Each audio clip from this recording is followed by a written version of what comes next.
Welcome dear students, संभव digital classes की online classes में आपका हार्दिक स्वागत है। स्टूडेंट्स, आज अपन एमएससी प्रीवियस के अंदर पेपर नंबर 3 है, differential equations and special functions start कर रहे हैं। इस पेपर के अंदर सबसे पहले अपन यूनिट नंबर 1 स्टडी करते हैं। इन पेपर्स का जो वेटेज है वो 100 मार्क्स का है। इसके पहली वीडियो के अंदर हम लोगों ने ये सारा पढ़ चुके हैं, मतलब इसका पेपर का एनालिसिस कर चुके हैं कि कितनी यूनिट्स होती है वगैरह। आज अपन लोग यूनिट नंबर 1 के अंदर स्टार्ट करते हैं और यूनिट नंबर 1 का जो पहला पॉइंट है उसका नाम है रिकेटी इक्वेशंस। क्या नाम है स्टूडेंट्स? रिकेटी इक्वेशंस। ध्यान देना स्टूडेंट्स, जो ये रिकेटी इक्वेशंस होती है इसको स्टडी करने से पहले अपने को जो ये डिफरेंशियल इक्वेशंस का जो बेसिक है वो क्लियर होना चाहिए। तो सबसे पहले अपन आज इसका बेसिक है वो स्टडी कर लेते हैं। डिफरेंशियल इक्वेशंस के अंदर सबसे पहले अपन पहला टॉपिक देखते हैं। उस टॉपिक्स का नाम क्या है? प्रथम कोटि और प्रथम घात के अवकल समीकरण। प्रथम कोटि व प्रथम घात के अवकल समीकरण। अवकल समीकरण इंग्लिश में क्या बोलेंगे इसको? Differential equations of first order and first degree. इसको सॉल्व करने के हमारे पास में कितने मेथड्स हैं? तो सबसे पहले तो ये देखेंगे कि जो ये प्रथम यानी फर्स्ट ऑर्डर की इक्वेशंस कौन सी होती है, जो dy बाई dx के परफॉर्म में होती है वो कौन सी होती है? फर्स्ट ऑर्डर की होती है। ये अपन ऑर्डिनरी डिफरेंशियल इक्वेशंस देखते हैं, ठीक है। तो इसके अंदर जो पहला टॉपिक है वो कौन सा आपके पास में? Separation method.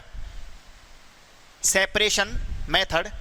स्टूडेंट्स, मैं आपको एक बात बताऊं कि जो मैंने आपके पास में ये हिंदी की लैंग्वेज लिखी है ये केवल उन स्टूडेंट्स के लिए लिखी है जिनका बीएससी के अंदर जो मीडियम था वो क्या था? हिंदी था।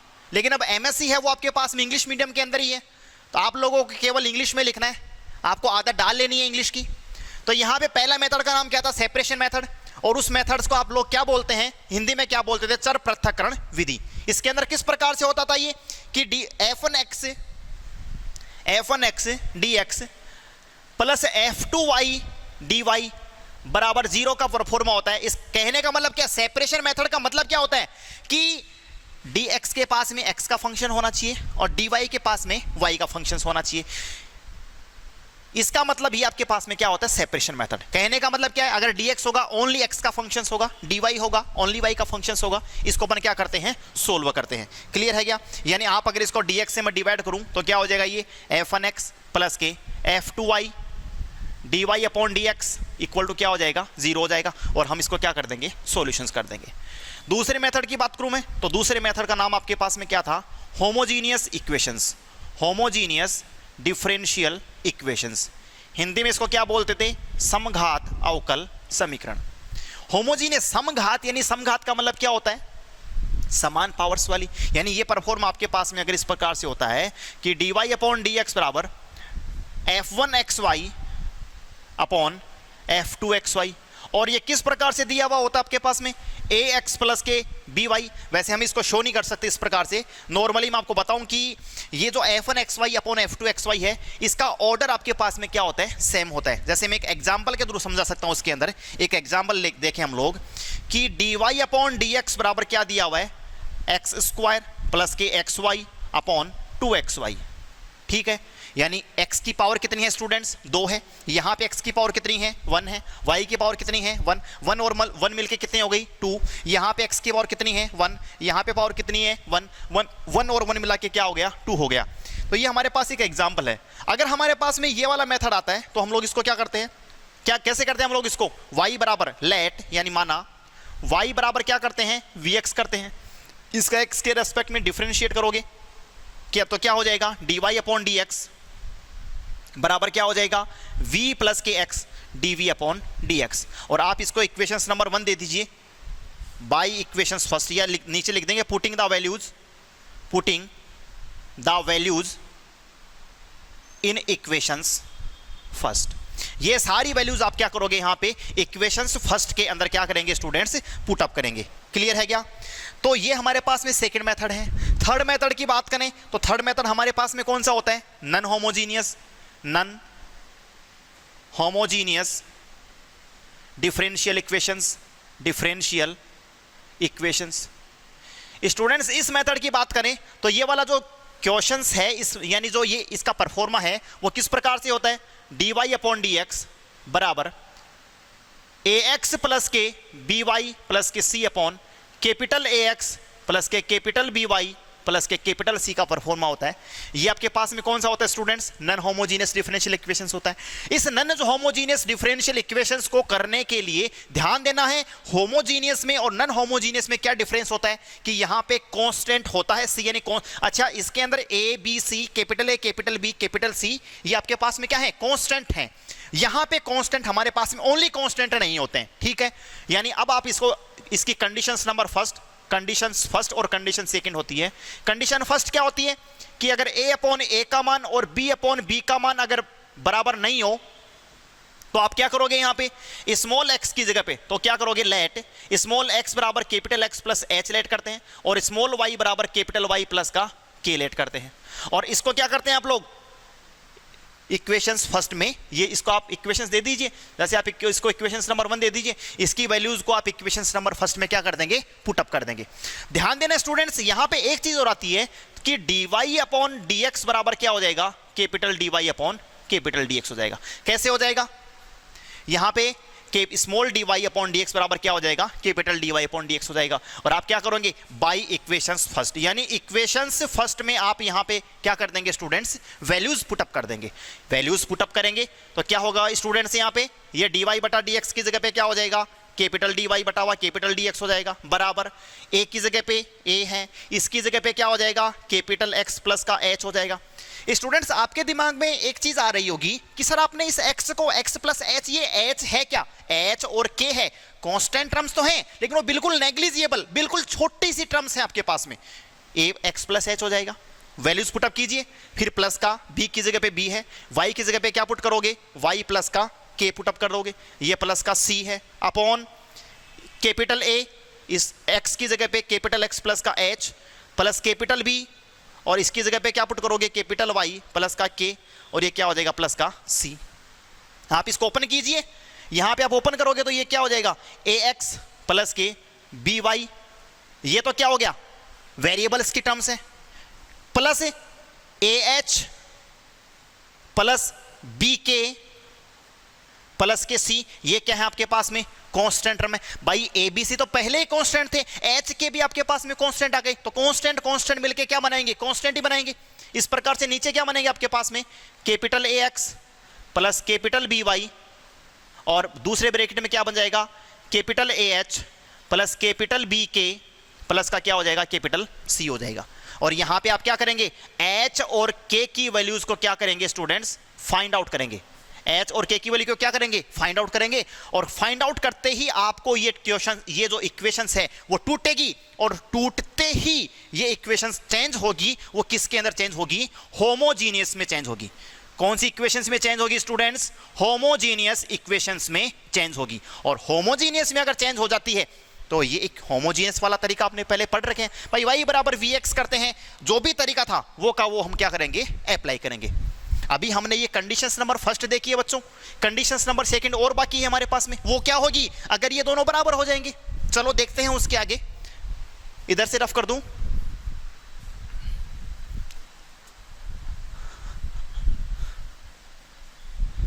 कंडीशंस नंबर सेकंड है, कंडीशंस नंबर सेकंड के अंदर क्या हो जाएगा?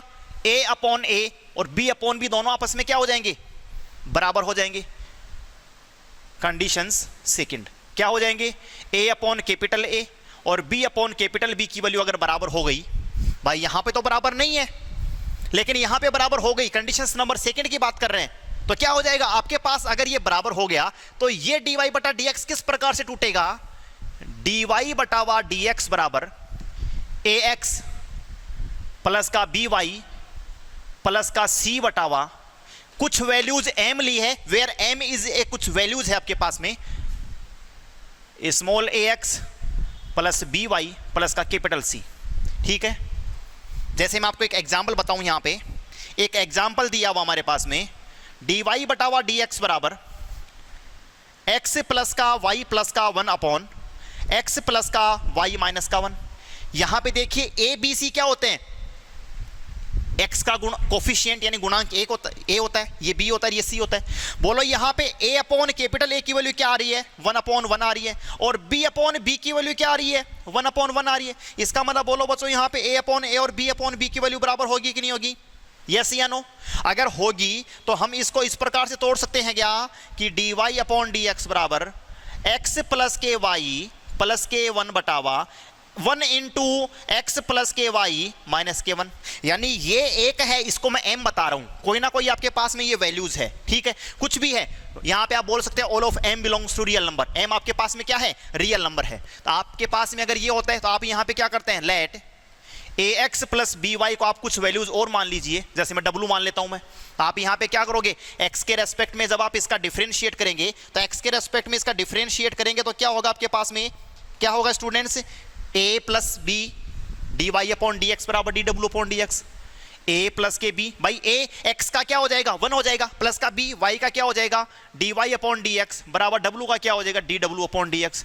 और यहां से आप क्या करेंगे, dy अपॉन dx की वैल्यू क्या करेंगे, फाइंड आउट करेंगे। dy अपॉन dx की वैल्यू क्या करेंगे स्टूडेंट्स, फाइंड आउट करेंगे और इसके अंदर वैल्यूज पुट अप कर देंगे। क्लियर है क्या? करते ही ये इक्वेशंस हैं वो टूटेगी, और टूटते ही आपके पास कौन से मेथड में आएगी स्टूडेंट्स, सेपरेशन मेथड के अंदर आएगी। ये इक्वेशंस टूटेगी और टूटते ही आपके पास में कौन सी आएगी, सेपरेशन मेथड में आएगी। तो स्टूडेंट्स अभी हमने केवल 3 तरीके देखे हैं, सेपरेशन हुआ, होमोजीनियस हुआ और नॉन होमोजीनियस। यहां से आपको ये देखने से लग रहा है कि अगर हम लोगों ने अगर सेपरेशंस नहीं पढ़ा तो हमें होमोजीनियस आने का कोई चांसेस नहीं है। अगर होमोजीनियस नहीं पढ़ा तो नॉन होमोजीनियस नहीं आएगा। क्यों? क्योंकि नॉन होमोजीनियस की पहली कंडीशन है वो होमोजीनियस में टूटती है, और इसकी जो सेकंड कंडीशन है वो सेपरेशन मेथड में टूटती है। भाई आप यहां तक तो कर लोगे, लेकिन अगर आपको आगे सेपरेशन मेथड नहीं आता है तो फिर आप इसको कर नहीं पाएंगे। क्लियर है? तो ये स्टेप वाइज स्टेप अपने को पढ़ना है। इसके आगे देखिए आप लोग सभी स्टूडेंट्स, हम देखते हैं यहां पे मेथड नंबर 4, और मेथड नंबर 4 का नाम क्या है आपके पास में, लीनियर डिफरेंशियल इक्वेशंस, जिसको शॉर्ट फॉर्म में क्या बोलते हैं, LDE बोलते हैं। क्लियर है क्या? ये लीनियर डिफरेंशियल इक्वेशंस क्या होता है, इसका परफॉर्मा होता है वो 2 फॉर्म में पाया जाता है कि dy अपॉन dx प्लस के functions of x into y बराबर फंक्शंस ऑफ x, यानी dy अपॉन dx प्लस के px इंटू वाई बराबर qx। ध्यान देना ये वेरी वेरी इंपॉर्टेंट है, ये रिकैटिव मेथड में हर क्वेश्चंस में हो सकता है, वहां तक ये 80% या 85% क्वेश्चंस में काम आएगी। तो dy अपॉन dx प्लस के px इंटू वाई बराबर के qx का परफॉर्मा होता है स्टूडेंट्स। तो आप यहां पे क्या करते हो, सबसे पहले इसका क्या निकालते हो स्टूडेंट्स, इंटीग्रल IF का फुल नाम है इंटीग्रल फैक्टर, जिसको हिंदी में क्या कहते हैं, समाकल गुणांक कहते हैं। ये कैसे निकालते हैं स्टूडेंट्स, e की पावर px dx निकालते हैं। क्लियर है क्या? अगर आपने इंटीग्रल फैक्टर निकाल दिया तो इसका लास्ट में आप क्या फाइंड आउट करते हैं students, general solutions find out करते हैं। और जनरल सॉल्यूशंस किस प्रकार से निकालते हैं, y इंटू IF बराबर IF into QX dx plus का C। क्लियर है क्या? ये आपका इसका पहला फॉर्म है। इसकी एक फॉर्म और होती है, भाई सपोज करो ये dy बटा dx है, dx बटा dy का परफॉर्मा भी तो मिल सकता है आपको। तो इसका जो दूसरा परफॉर्मा है उसकी अपन, अच्छा एक चीज का ध्यान देना, इसको IF निकालते हैं वो क्या होता है, e की पावर px dx, मतलब इंटीग्रेट px dx। ये वैल्यू जो भी आएगी आपके पास में, तो जनरल सॉल्यूशंस क्या होता है, y इंटू वाई की जगह पे y है, इंटू IF की जगह पे क्या होगा, इंटीग्रल फैक्टर जो आपने निकाला है बराबर इंटीग्रल फैक्टर इंटू QX, यानी जो वैल्यूज ये थी आपके पास में वो QX dx इसका इंटीग्रेट कर दोगे और प्लस C लगा दोगे। ये आपका क्या हो जाएगा, यहाँ पे जनरल सॉल्यूशंस हो जाएगा। इसी का एक मेथड और है, मतलब इसका जो सेकंड फॉर्म्स और है, वो सेकंड फॉर्म किस फॉर्म में पाई जाएगी स्टूडेंट्स, dx बटा dy के परफॉर्मे में पाई जाएगी। तो देखो आप यहाँ पे dx बटा dy का परफॉर्मा सेकेंड फॉर्म है, वो किस फॉर्म्स में मिल रही है आपको, dx बटावा dy के परफॉर्मे में। यानी अगर ये इस प्रकार से हो गई dx बटावा dy, तो क्या होगा, functions of y into x बराबर के फंक्शंस ऑफ वाई, यानी डी वाई। अगर देखो याद करने की ट्रिक बताता हूं आपको भाई, डी वाई बटा डी एक्स होगा तो ये पी एक्स यानी एक्स के परफॉर्म में इंटू ऊपर वाला वाई बराबर के क्यू एक्स। अगर ये डी एक्स बटा डी वाई हुआ तो नीचे वाला functions of y into x बराबर के क्यू वाई। क्लियर है क्या? अब आप इसका जो इंटीग्रल फैक्टर है आई एफ है वो किस प्रकार से निकालेंगे? इंटीग्रल फैक्टर ई की power p y d y निकालेंगे। क्या निकालेंगे? ई की power p y d y निकालेंगे। क्लियर है क्या? ये जैसे ही आप इंटीग्रल फैक्टर निकालोगे तो नीचे क्या बोलोगे? Then general solutions, then general solutions क्या होगा? अब देखना यहां पे अपने जनरल सॉल्यूशंस में क्या लिया था? y into y f. Y कौन है? ये वाला। तो आपके पास में ये कौन है? यहां पे x। तो ये क्या होगा? x इंटू आई एफ बराबर I F into q y d y plus का c। क्लियर है क्या भाई? सेम प्रोसेस है, I F into q y d y, ये y का फंक्शन है तो आपके पास में डी वाई होगा प्लस का c। तो इस प्रकार से हमारी ये फोर्थ मेथड है, वो है हमारे पास में लीनियर डिफरेंशियल इक्वेशंस। क्लियर है क्या स्टूडेंट्स? पांचवा मेथड है जिसका नाम क्या है? क्या नाम है? Bernoulli differential equations. Bernoulli's differential equations. देखो बर्नौली डिफरेंशियल इक्वेशंस है ना, इसका दो नाम और हैं। दूसरा नाम वो इसको मैं बोलूं non homogeneous equations, sorry non linear.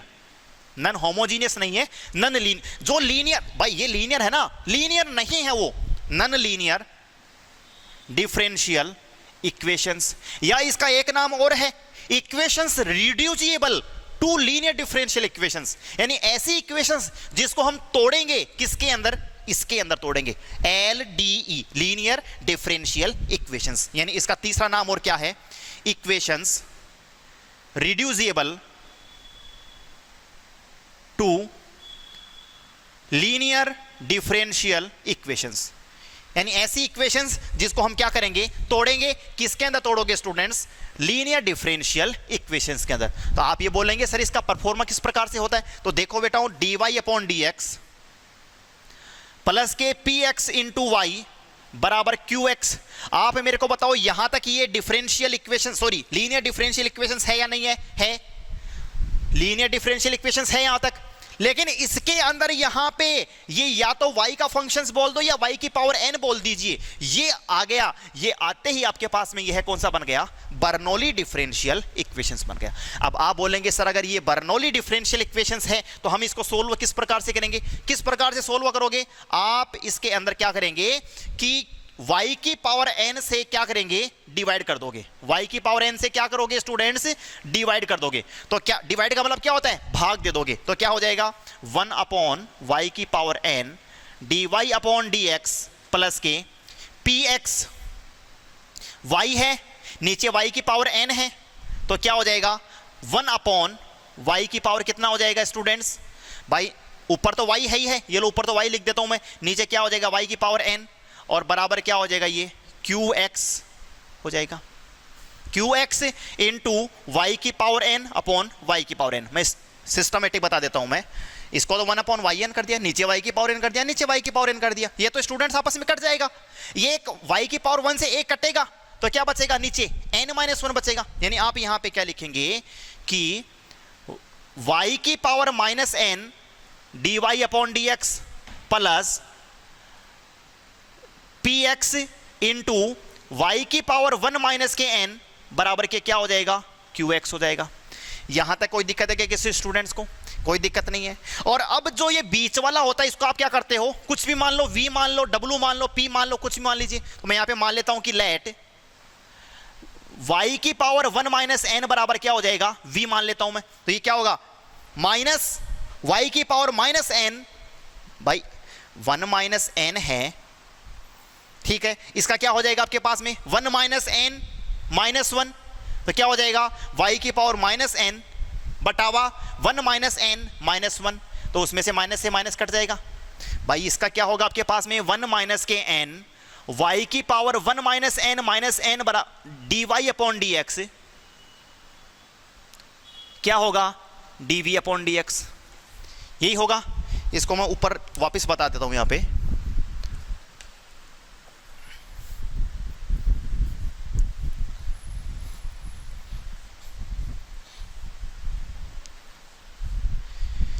ये क्या होगा, आपने यहां से दोबारा बता देता हूं मैं, ये क्या किया आपने, लेट y की पावर 1 माइनस एन बराबर क्या किया है, v किया है। आप यहां पे इसका क्या करोगे, डिफरेंशिएट करोगे, तो क्या हो जाएगा 1 माइनस एन y की power 1 minus n minus 1 dy upon dx बराबर dv अपॉन dx हो जाएगा। यहां पे आप ये 1 से 1 कट जाएगा, यानी क्या बचेगा, अच्छा इसको भी मैं उधर ले जाऊं, यानी y की power minus n dy upon dx बराबर क्या बचेगा 1 upon 1 minus n dv upon dx। Clear है क्या? आप मेरे को ये बताओ बेटाओं कि इसकी जगह पे अब आप क्या करेंगे, इसको आप इक्वेशंस नंबर 1 दे दीजिए, by equations first, by equations first, यानी इक्वेशंस फर्स्ट में जो जो वैल्यू आपने लिया है उसको पुटअप कर दीजिए। तो बेटाओं इसकी यानी इस इक्वेशंस फर्स्ट ये है, इसकी जगह पे क्या पुट करोगे आप लोग, क्या वैल्यू आई है 1 upon 1 minus n dv upon dx। Clear है क्या? फिर आगे प्लस px की जगह पे px इंटू y की पावर 1 माइनस एन को आपने क्या मान लिया है, v मान लिया है, बराबर के qx की जगह पे क्या हो जाएगा, qx हो जाएगा। आप इसको इक्वेशंस नंबर इसे कंपेयर कीजिए, हमने जो वैल्यू लेट किया है, जो वैल्यूज माना है हम लोगों ने, वो वैल्यूज हम लोगों ने क्या किया है, इसके अंदर पुटअप किया है। अब इस 1 माइनस एन को आप ऊपर मल्टीप्लाई करा दो, यानी ये क्या हो जाएगा dv अपॉन dx प्लस के 1 माइनस के n into p x into v बराबर के क्या हो जाएगा qx इंटू 1 माइनस एन। ठीक है, अब ये जो इक्वेशंस है ये कौन सी है, it is linear differential equations, linear differential equations. अगर ये लीनियर डिफरेंशियल इक्वेशंस आ चुकी है, इसका मतलब हम इसको आगे क्या करेंगे, सोल्व करेंगे। यानी स्टूडेंट्स आपको ध्यान देना है, तभी देखो मैंने 3 नाम दिए हैं। नॉन लीनियर का मतलब जो लीनियर नहीं है, तो लीनियर नहीं थी। दूसरी का नाम क्या है, इक्वेशंस रिड्यूसिबल टू एलडीई। हमने देखो हमारे पास में ये नॉन लीनियर यानी बर्नौली डिफरेंस, तीसरा नाम इसका बर्नौली और है, ये इक्वेशंस थी, हमने इसको तोड़ा है और ये किसके अंदर टूट गया, ये वाली जो इक्वेशंस टूटी है, देखो आप यहां पे देखिए dv अपॉन डी। अच्छा आप बोलोगे सर ये तो y में नहीं है, तो ये v के अंदर है, dv अपॉन dx प्लस के px इंटू v बराबर के qx। ये पूरा 1 माइनस एन वगैरह ये तो क्या है, कांस्टेंट टर्म्स है। क्लियर हो गया? तो ये हम लोगों ने क्या किया है, यहाँ पे ये मेथड कंप्लीट कर लिया है। अब हम देखते हैं मेथड नंबर 6, और मेथड नंबर 6 है जिसका नाम क्या है आपके पास में, एग्जैक्ट डिफरेंशियल इक्वेशंस। स्टूडेंट्स ध्यान देना, इसको हिंदी में बोलते हैं यथार्थतः अवकल समीकरण। कई बुक्स में इसका नाम यथार्थ आता है, कई बुक्स में यथ आता है। क्लियर हो गया? तो इसको अपन इंग्लिश में क्या बोलते हैं, exact differential equations. Exact differential equations किस प्रकार का परफॉर्म होता है, अगर एम डी एक्स प्लस के एन डी वाई बराबर 0 का परफॉर्मा दिया हुआ है, यानी मेरे बात अच्छी तरह से सुनना स्टूडेंट्स, कि एम डी एक्स प्लस के एन डी वाई बराबर 0 का परफॉर्मा दिया हुआ है, डी एक्स के पास में है वो कौन है, एम है, डी वाई के पास में है वो कौन है, एन है। यानी आप मेरे को बताओ, यहां से आप लोग m की वैल्यूज कुछ फाइंड जो है उसको नीचे लिख सकते हो, n की वैल्यू जो आपको दी हुई है उसको भी आप नीचे लिख सकते हो। क्लियर है क्या? और आप जब इसके अंदर डेल m अपॉन, ध्यान याद करने की ट्रिक बता रहा हूं आपको, ये dx है तो y बाई dx के पास में कौन है, m है, तो इसका उसका उल्टे y के सापेक्ष, यानी इस m का y के सापेक्ष आप इसका इंटीग्रेट करोगे, और n कहां पे है, dy के पास में है, तो इस n का आप लोग इसका उल्टा किसके सापेक्ष, x के सापेक्ष यानी रेस्पेक्ट में, यानी del n upon del x करोगे। और अगर ये दोनों वैल्यूज इक्वल आ गई, अगर ये दोनों वैल्यूज इक्वल आ गई, तो ये इक्वेशंस कौन सी होती है students, linear exact differential equations होती है। और अगर ये एग्जैक्ट डिफरेंशियल इक्वेशंस आ गई, तो हम लोग इसको सोल्व किस प्रकार से करेंगे, देखो बुक्स में तो जो तरीका दिया हुआ है वो क्या दिया हुआ, आपके 4 स्टेप में दिया हुआ है, और हम इसकी देखते हैं डायरेक्ट शॉर्ट ट्रिक के रूप में देखते हैं। ठीक है, डायरेक्ट कौन सी ट्रिक के रूप में देखते हैं स्टूडेंट्स, शॉर्ट ट्रिक। और शॉर्ट ट्रिक क्या है इसकी, कि जिस प्रकार से क्वेश्चंस आपका दिया हुआ है वैसे क्या वैसा लिख लो आप लोग इसको, यानी ये क्या हो जाएगा, एम डी एक्स प्लस के क्या हो जाएगा, एन डी वाई बराबर क्या कर दोगे, सी कर दोगे। क्लियर है क्या भाई? आपका क्वेश्चन यही तो था, एम डी एक्स प्लस के एन डी वाई बराबर 0। तो आपको मालूम है कि जब हम समाकलन करते हैं, इंटीग्रेट करते हैं, तो बराबर के आगे क्या लग जाता है, यानी बराबर के आगे मान लो या प्लस का सी मान लो, कांस्टेंट हम सेट करते हैं। तो आप यहां पे ध्यान देना, dx का मतलब क्या है, m है, यहां पे आप क्या करोगे, x वाले का भाई dx करोगे। dx कब करोगे, जब m x का फलन होगा, x का फंक्शन होगा। यानी यहां पे y को क्या मान लेना है, कांस्टेंट मान लेना है। y को क्या मान लेना है स्टूडेंट्स, कांस्टेंट मानना है। क्लियर हो गया। और जो ये y है यहां पे ओनली y टर्म्स होनी चाहिए, ओनली y टर्म्स। जैसे ध्यान देना, मैं एक एग्जांपल बताऊं। सपोज करो आपको कोई क्वेश्चंस दिया हुआ है और n का मान आपको दिया हुआ है 2x प्लस के 3y प्लस के 3xy। जैसे आपको ये क्वेश्चंस दिया हुआ है 2x प्लस के 3y स्क्वायर प्लस के 3xy दिया हुआ है, तो आप क्या करेंगे, यहां पे बता रहा हूं मैं भाई, यहां पे y को m के पास में m में जो वैल्यूज दी हुई है उसमें y कांस्टेंट का मतलब क्या है, कांस्टेंट मान लो, और जो x है उसका क्या करोगे आप लोग, इसके रेस्पेक्ट में इंटीग्रेट कर दीजिए। लेकिन यहां पे ओनली y टर्म्स की बात आ रही है, तो कहने का मतलब क्या है, जैसे n की वैल्यू है, n की वैल्यू मैंने एक एग्जांपल लिखा है, फॉर एग्जांपल क्या दिया हुआ है 2x प्लस का 3y स्क्वायर प्लस का 3xy।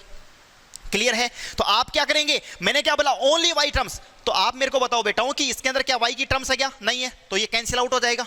आप मेरे को बताओ यहां पे y की टर्म्स है क्या, है, तो ये क्लियर हो जाएगा। आप मेरे को ये बताओ यहां पे ओनली y की टर्म्स है क्या, नहीं है, क्यों, x भी है, इसका मतलब ये नहीं होगा।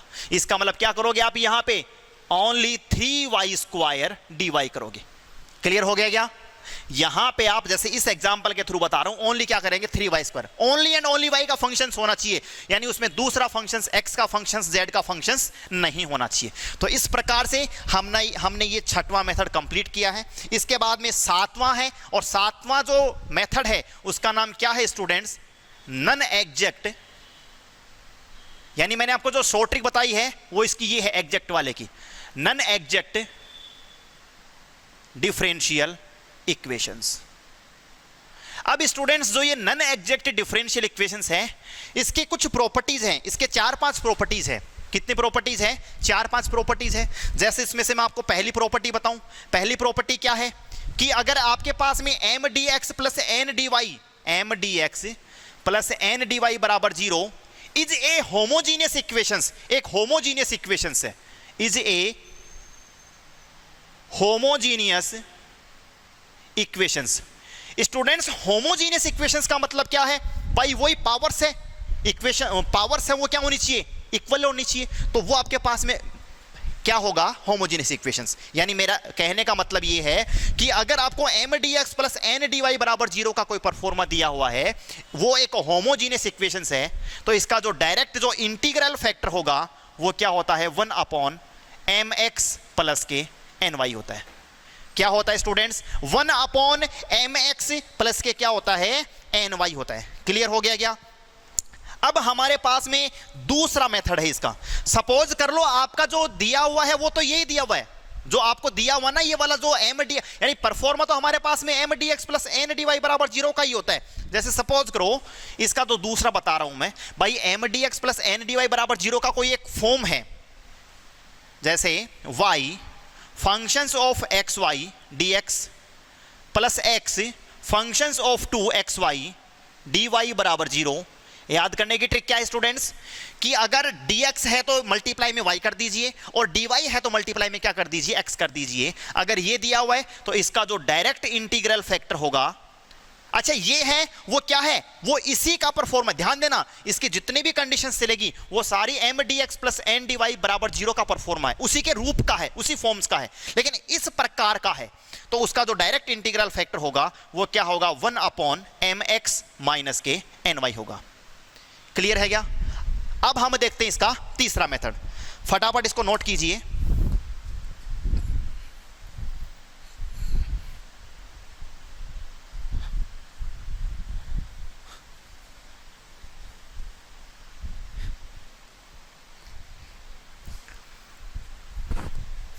अब इसका जो तीसरा पॉइंट है वो क्या दे रखा है कि अगर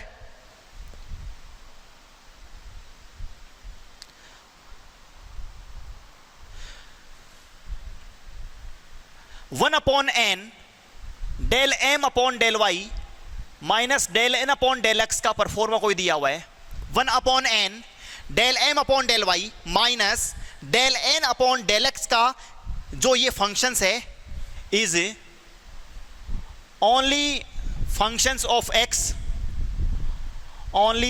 of x और कांस्टेंट। भाई ये है, या तो ये ओनली x का फंक्शंस है या ये आपके पास में क्या है, कांस्टेंट है। तो अगर ये है तो इसका जो डायरेक्ट इंटीग्रल फैक्टर निकलेगा वो क्या निकालते हैं, e की पावर fx dx निकालते हैं। क्लियर है क्या? और इसका जो फोर्थ मेथड है, फोर्थ जो टाइप है वो क्या है कि अगर 1/m del n upon del x minus del m upon del y is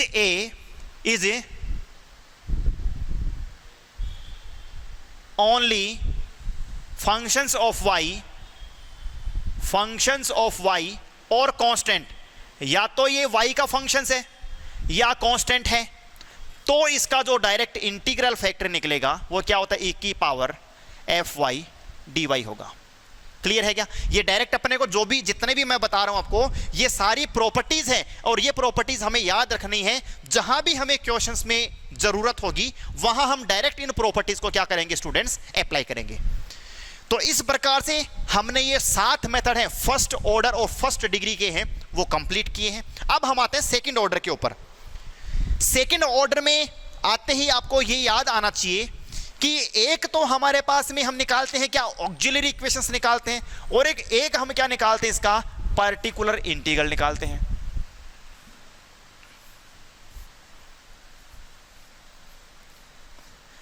दूसरा अपन पॉइंट देखते हैं कि linear differential equations with constant coefficient के ऊपर बात करते हैं। दूसरा पॉइंट दिया हुआ है लीनियर डिफरेंशियल इक्वेशंस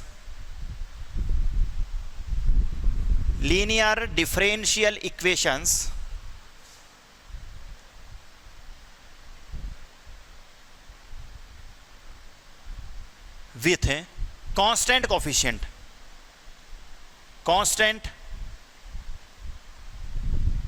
कोफिशिएंट्स।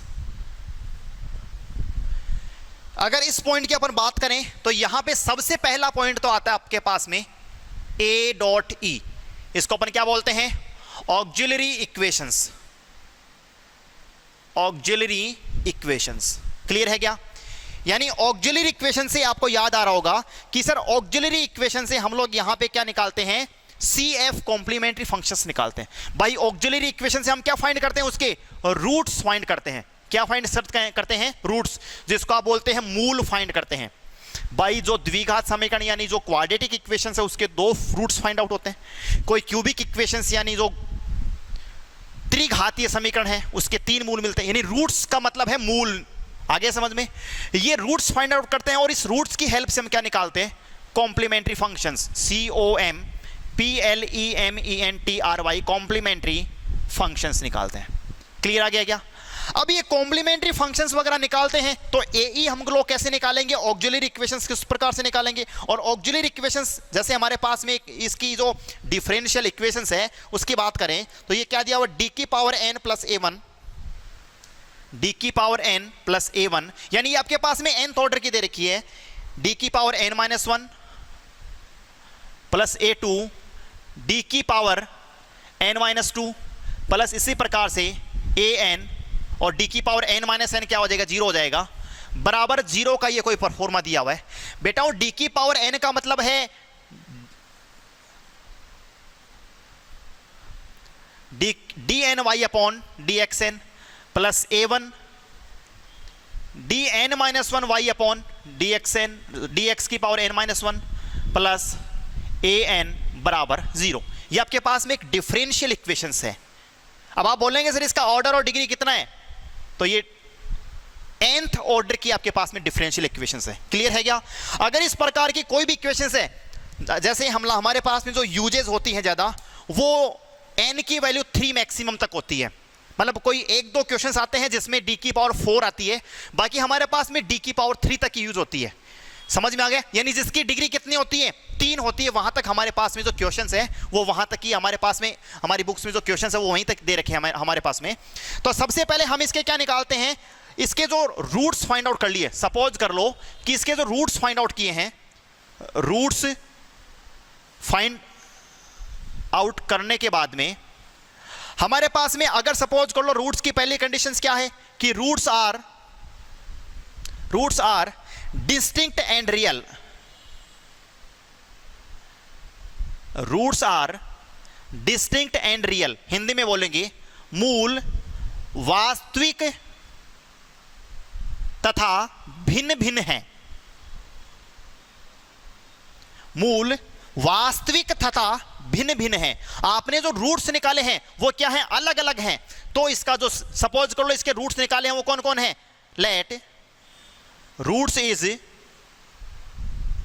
यानी रूट्स हैं कौन कौन है, alpha 1, alpha 2, alpha 3, alpha 4, alpha 5 दिया हुआ है।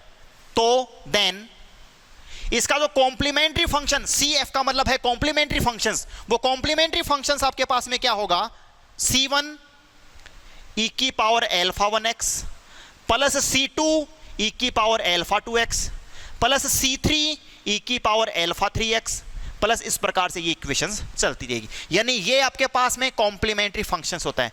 स्टूडेंट्स आपको मैं बताऊं बहुत जगह पे यूज होगा ये वाला मेथड है। इसकी हम लोग 3-4 प्रॉपर्टी देखेंगे, ये बहुत जगह पे काम आएगा। आपको याद रखना है कि अगर रूट्स आपके पास में सब, ये रिकटी मेथड देखेंगे, रिकटी मेथड के अपन जितने भी क्वेश्चंस देखेंगे उसमें मैक्सिमम क्वेश्चंस में ये हमारे पास में यूज होगा। क्लियर आ गया? तो ये हमारे पास में CF निकाला है। अब इसकी जो दूसरी कंडीशंस है वो सपोज कर लो, दूसरी कंडीशंस की बात कर रहा हूं मैं, roots are real and equal. Roots are real and equal, ठीक है। इसका मतलब क्या है कि जो मूल हैं वो क्या हैं, वास्तविक हैं तथा समान हैं। वास्तविक हैं तथा समान हैं। जैसे एक मैं बताऊं आपको, अल्फा 1 बराबर अल्फा 2 बराबर अल्फा 3 बराबर अल्फा 4 सपोज कर लो 4 मिले हुए हमें, तो इसका जो CF होगा, कॉम्प्लीमेंट्री फंक्शंस होगा, वो क्या होगा, C1 plus C2x plus C3x square plus C4x की पावर क्यूब। यानी जितने मूल बराबर हैं वैसे आप इक्वेशंस बना दीजिए। x की पावर 0, x की, भाई किसी की भी पावर 0 होती है उसकी वैल्यू क्या होती है, 1 होती है। यानी x की पावर 0, x की पावर 1, x की पावर 2, x की पावर 3 चलता रहेगा। भाई इसमें कितने मूल थे, 1 2 3 4 है, तो 1 2 3 4 कांस्टेंट ले लिए और यहां पर लिख दोगे e की पावर, और इसकी वैल्यू क्या है, एक ही है अल्फा, तो e की पावर अल्फा x। क्लियर हो गया? जैसे एक मैं एग्जांपल दूसरा बात करूं इसके अंदर, सपोज कर लो आपके पास में मूल जो रूट्स दिए हुए हैं वो दिए हुए हैं रूट्स आर, यानी जो मूल हैं वो कौन कौन है, 2, 2, 3, 4 ये दिया हुआ है। तो बोलो इसमें दो रूट्स तो बराबर है, तो इसका जो कॉम्प्लीमेंट्री फंक्शंस निकालेंगे वो क्या निकालेंगे, C1 प्लस C2x e की पावर कितनी, अल्फा, और अल्फा का मतलब कितना है 2, तो 2x प्लस ये दोनों तो अलग अलग हैं तो ये वाला मेथड लगेगा। C1 C2 हो गया, इसके आगे क्या होगा, C3 e की power 3x plus C4 e की पावर अल्फा 4 यानी 4x। ये आपका क्या हो जाएगा, कॉम्प्लीमेंट्री फंक्शंस हो जाएगा। क्लियर है क्या स्टूडेंट्स? अब हम इसके आगे देखते हैं, थर्ड मेथड है और उस थर्ड मेथड की अपन बात करते हैं। कौन सा है आपके पास में, सपोज कर लो रूट्स हैं वो आपके पास में, रूट्स आर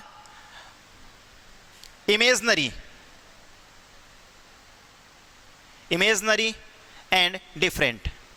डिफरेंट मान लो या डिस्टिंक्ट मान लो।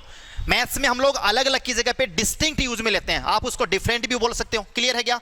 अगर आपके पास में ये होता है, इसका मतलब भाई जो ये मिलेगा, इमेजनरी का मतलब क्या होता है बेटा, वो इमेजनरी नहीं बोलेंगे हम, यहां पे एक दूसरा वर्ड और कहां मिलेंगे, कॉम्प्लेक्स। Roots are complex. भाई इमेजनरी के अंदर तो ओनली आइटा वाला आएगा, कॉम्प्लेक्स का मतलब हो गया वो उसमें इमेजनरी भी है। भाई real number plus imaginary number मिला के क्या बनाता है, कॉम्प्लेक्स नंबर बनाता है। और जो कॉम्प्लेक्स नंबर सपोज कर लो let roots are alpha plus minus iota beta, बोलो ये कॉम्प्लेक्स नंबर है या नहीं है? अगर ये रूट्स होता है तो आप इसका जो कॉम्प्लीमेंट्री फंक्शंस निकालेंगे वो क्या निकालेंगे, याद करो फटाफट, आप लोगों ने बीएससी के अंदर क्या पढ़ा था, e की power alpha x a cos beta x क्या हो जाएगा, e की power alpha x a cos beta bx plus के, ये बीटा है क्या तो बीटा कर लीजिए बीटा x, और ये अल्फा है तो a cos beta x plus b sin beta x। Clear है क्या? जैसे एक मैं एग्जांपल बताऊं आपको, एग्जांपल में सपोज कर लो आपको जो रूट्स मिले हैं वो मिले हैं 2 प्लस माइनस के 3 आइटा। तो आप इसका जो कॉम्प्लीमेंट्री फंक्शंस निकालेंगे वो क्या निकालेंगे, c1 e की पावर 2x। भाई अल्फा कौन होता है, रियल नंबर कौन है 2, तो 2x, फिर ब्रैकेट के अंदर a की जगह पे कांस्टेंट। अच्छा कई बुक्स में ध्यान देना ये a भी आता है, कई बुक्स में c1 c2 c3 आता है, तो कांस्टेंट है ये, हम कुछ भी मान सकते हैं इसको। तो ये a कोस बीटा, और बीटा की जगह पे कितना है बेटा 3, इसका मतलब क्या हो जाएगा 3x प्लस के b साइन 3x। ये आपके पास में क्या हो जाएगा, इसका कॉम्प्लीमेंट्री फंक्शंस हो जाएगा।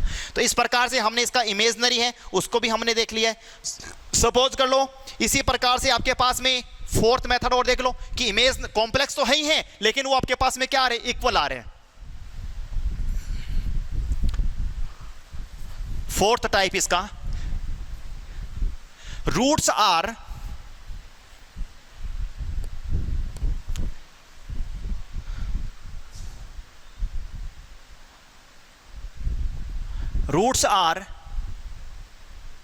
Complex and equal. भाई रूट्स हैं वो कॉम्प्लेक्स भी हैं और इक्वल भी हैं। जैसे सपोज कर लो आपको 2 रूट्स मिल गए, 4 रूट मिल गए, alpha plus minus iota beta comma alpha plus minus iota beta. यानी सपोज कर लो कोई आपके पास में पावर 4 की इक्वेशंस है तो उसमें कितने रूट्स मिलेंगे आपको, 4 मिलेंगे। पहला कौन है, अल्फा प्लस बीटा, दूसरा कौन है, alpha plus iota beta, alpha minus iota beta, alpha plus iota beta, alpha minus क्या आइटा बीटा। ठीक है क्या, तो आप यहां पे इसको क्या करेंगे, इसका जो तब इसका जो कॉम्प्लीमेंट्री फंक्शंस है वो क्या निकालोगे, e की पावर अल्फा एक्स। भाई अल्फा तो दोनों में इक्वल है, e की power alpha x a1 plus जो आपके पास में ये अंदर ये लिया था ना ये a, इसको आप a1 प्लस a2x उस प्रकार से चेंज कर दोगे जब आपके पास में इक्वल आया था। तो इसको आप क्या करोगे a1 plus a2x, a1 plus a2x, या आप कर दो a plus b, c1 c2 कुछ भी कर सकते हैं हम लोग। तो आप यहां पे क्या करोगे a1 plus a2x cos beta x plus b1 plus b2x कोस साइन बीटा x। क्लियर हो गया क्या। जैसे सपोज कर लो एक एग्जांपल्स की बात करूं मैं, आपके पास में रूट्स दिए हुए हैं, इसमें एग्जांपल देखते हैं हम लोग। इसमें आपको जो रूट्स दिया हुआ है, रूट्स आर प्लस माइनस के 4 आइटा, 3 प्लस माइनस के 4 आइटा, ये दिया हुआ है। तो इसका जो कॉम्प्लीमेंट्री फंक्शंस है वो क्या निकालोगे आप लोग, e की पावर अल्फा एक्स, अल्फा का मतलब कितना है 3। भाई यहां पे मैं लिख लूं पहले, अल्फा का मतलब कितना है 3 है और बीटा का मतलब कितना है 4 है। आपको कुछ नहीं करना, इसमें वैल्यूज पुट अप कर दीजिए, e की पावर 3x, ब्रैकेट के अंदर a1 a2 क्या है आपके पास में कांस्टेंट है, ये क्या हो जाएगा a1 plus a2x cos beta की जगह पे क्या हो जाएगा 4x plus b1 plus b2x sign 4x। Clear है क्या। तो ये हमने क्या देखा है अभी इसके अंदर, ये देखा है इसका जो रूट्स अगर आपको कॉम्प्लेक्स में सेम दिए हुए हैं तो हमने इस प्रकार से निकाला है। इसके आगे की जो भी स्टडी है विथ कांस्टेंट कोफिशिएंट के अंदर हम इसके पर्टिकुलर इंटीग्रल निकालने का देखते हैं। पर्टिकुलर इंटीग्रल जिसको शॉर्ट फॉर्म में क्या बोलते हैं PI। ये पर्टिकुलर इंटीग्रल निकालने के कुछ मेथड्स हैं वो देखते हैं। जैसे हमारे पास में पहला मेथड दिया हुआ है 1 फंक्शंस ऑफ d e की पावर ax, यानी आपके पास टॉपिक है ये find the particular integral is 1 functions of d e की पावर ax। तो इसकी 2 केसेज हैं। पहला तो है आपके पास में केस फर्स्ट क्या है कि अगर 1 फंक्शंस ऑफ d e की पावर ax की वैल्यू है वो क्या होगी, e की पावर ax अपॉन fa होगी। कब होगी, व्हेन, ये आप यहां पे लिख दीजिए कॉमा लगा के, f ऑफ a की वैल्यू 0 नहीं होनी चाहिए। भाई नीचे जो वैल्यू आ रही है उसकी वैल्यू क्या होनी चाहिए 0 नहीं आनी चाहिए। इसकी केस सेकंड है हमारे पास में कि अगर हमारे पास में, भाई केस फर्स्ट क्या था कि f a की वैल्यू 0 नहीं आनी चाहिए। अगर केस सेकंड है कि अगर आपके यहाँ पे f ऑफ a की वैल्यू 0 आ जाती है, अगर आप एफ ए की वैल्यू निकालोगे, यानी ये दिया हुआ है, आप ए की वैल्यूज को आप उस इक्वेशंस में पुटअप करोगे डिफरेंशियल इक्वेशंस में, तो उसकी वैल्यू अगर 0 हो जाती है तो आप इसको क्या निकालोगे, 1/phi a 1 functions of D E की पावर ए एक्स बराबर 1/phi a एक्स की पावर r अपॉन एक्स की power r upon factorial r ई की पावर ए एक्स। जहां पे ध्यान देना आपको, फाई ए की वैल्यू 0 नहीं होनी चाहिए। इसी प्रकार से हमारे पास में दूसरा मेथड है। दूसरा मेथड क्या है हमारे पास में कि 1 फंक्शंस ऑफ डी, चाहे साइन ए एक्स का निकालो, 1 फंक्शंस ऑफ डी, चाहे आपसे साइन ए एक्स की वैल्यू निकालो, या और लगा के बीच में 1 functions of d cos A x की वैल्यू निकालो। तो दो कंडीशन है हमारे पास में। केस फर्स्ट क्या है हमारे पास में कि अगर आप यहां पे एफ ऑफ ए की वैल्यू 0 नहीं होती है, भाई जो आप कोस ए एक्स का मतलब जैसे सपोज करो कोस 2x दे रखा है, तो जो ए का मान कितना हो जाएगा, 2 हो जाएगा। उस 2 ए की वैल्यू 2 आप इक्वेशंस में पुट अप करोगे, यानी एफ ऑफ ए में निकालोगे, और उसमें 0 नहीं होता है, तो आपके पास में यही हो जाएगा क्या, 1/f(d²) 1 functions of d square sine a x, यानी 1 functions of d 1 functions of d sine a x की वैल्यू क्या हो जाएगी, 1 functions of -d² sine a x हो जाएगा। ठीक है, इसी प्रकार से कोस ए एक्स वाला है, उसमें भी आपके पास में क्या हो जाएगा, यानी इसके अंदर -a कर दो आप, इसमें -a² एक इसकी जगह पे। इसी प्रकार से अगर ये 1 फंक्शंस ऑफ डी है, वो अगर कोस ए एक्स होगा तो उसकी वैल्यू भी क्या हो जाएगी, 1 functions of -a² cos A x हो जाएगा। यानी ये कब काम करेगा, कंडीशंस नंबर फर्स्ट है जब आपके पास में एफ ऑफ ए की वैल्यू 0 नहीं हो रही है।